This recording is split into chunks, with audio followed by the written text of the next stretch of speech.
All right, I'm here with Noor. Do you introduce you by your last name as well, or on YouTube, or do you just go either by? way. Okay. Noor works. Noor, he runs the YouTube channel, two YouTube channels now.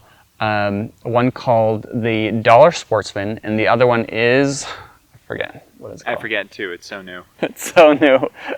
But what's the difference between the two different channels? Okay, so the Dollar Sportsman's been around for 7.5 years. That's where I originally started. Mm-hmm. And it was supposed to be a budget-friendly outdoors channel, right? Right. It ended up growing and coming into the niche that it is now. So that's my primary go-getter, right? That's where all my marketing and stuff comes from. The new channel is just more niched. So I just started it to put some of the stuff that doesn't necessarily fit per se. Right. It's more of like the higher end of the sportsman side. Mm-hmm. Gotcha. Exactly. So do you call it the high-end sportsman? Yes. No. Is that what it's called? The $1 Million Sportsman. The $1 Million Sportsman. No, it's called light recoil. Light recoil. Mm-hmm. Cool. Okay. And what inspired... So one of the topics we wanted to talk about today is finding your voice, because that was one of the things that Noor was, when he first started his channel, like it was one of the hardest parts for you was trying to find your voice. So tell us more about that. Yeah, so when I first started, right, I made a video that was utterly ridiculous with a GoPro. I had my buddy film it, walk around, and I was just talking about stuff that I had no idea what I was talking about. So I never posted it. Nothing, right? I've done the same thing. Yeah, it just died. And then I did my first video. So I broke the ice that way, right? Mm-hmm. And that video was actually my most viewed video for several years. Wow. First, which is great. But I struggled to talk to the camera, right? I knew that I was saying things slowly, and to this day I still go, so, over and over and over again on camera. But, like that. But, little filler words, right? Yeah. Over time, I ended up learning how to have a conversation on camera and be able to talk to the camera and engage the camera, and that took years.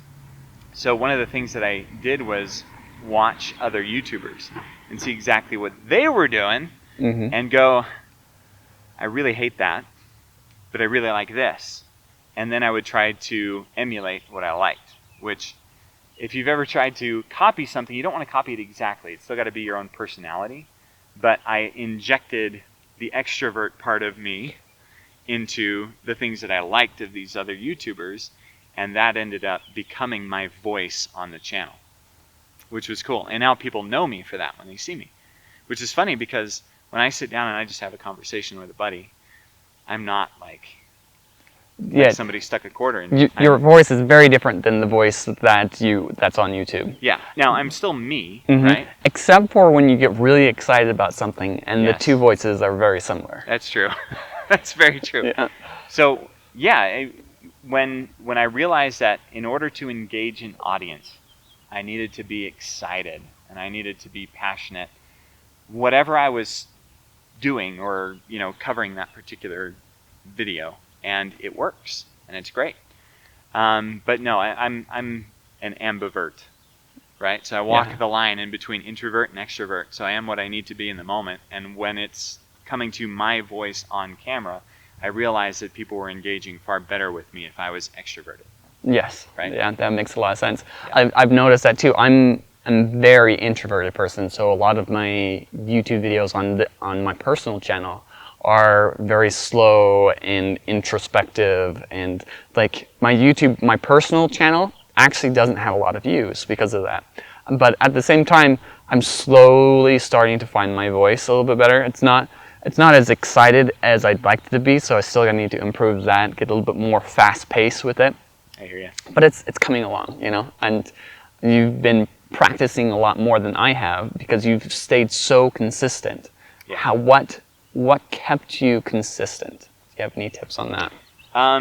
So actually, that's a really good point. There are times that I felt burnout, right, with YouTube, because I'm like, I gotta go out and film. Especially when I was dealing with some health struggles, it was really hard to go out there and actually get it done. But the first thing was I realized that I couldn't go out and do the things that I liked to do unless I was either talking to a camera or bringing somebody else with me, because it got to the point that it wasn't that fun unless I could teach or inspire or encourage somebody else to do it, right? Right. So that was key to getting out consistently.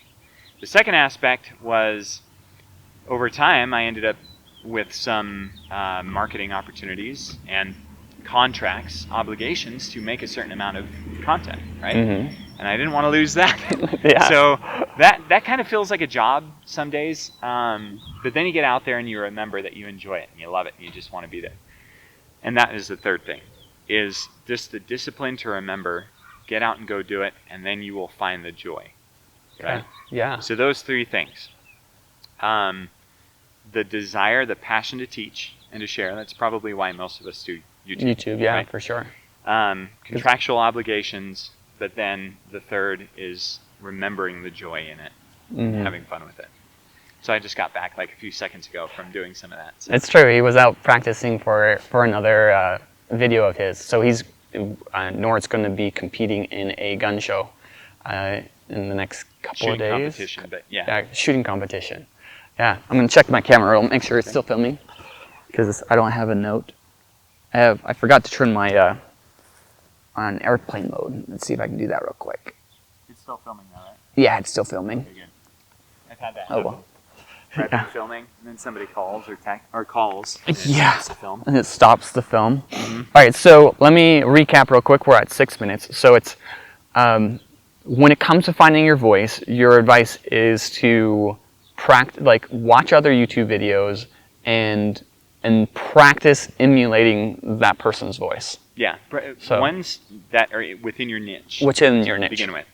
And the ones that are most popular. Listen very carefully as to how they speak, how they're engaging the camera, because that's completely different. I engage the camera way different than other niches do, Mm-hmm. right? Mm-hmm. And then practice that consistently. On all your videos, be thinking about it. Okay, when I'm talking, this is the cadence that I need to do, and this is what I need to do when there's a pause, or when I'm interviewing somebody.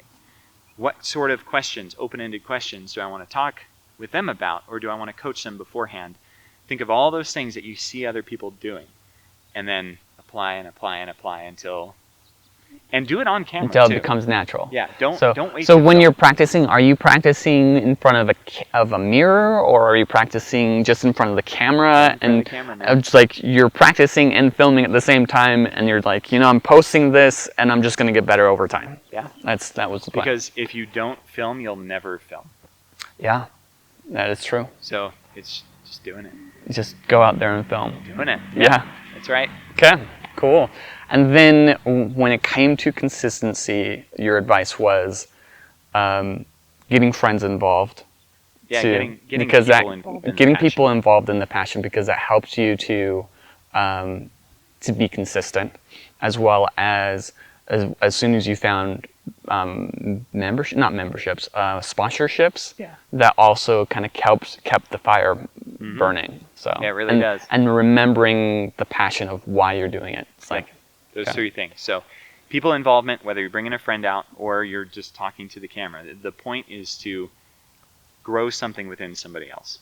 It sounds cliche, I know, but it's true. That really is why we do this. It's true. Like, that's what I know. For me, that's why I post and I create content, is because I want to inspire people. I want to help other people achieve their dreams. Like, I say it all the time now, and it's such a broad thing, but that's ultimately what I like to do. Is I like to help people achieve their dreams. So, anyway, thank you so much, man, for having this interview with me. So, Thanks for watching. Don't forget to like, subscribe, and share.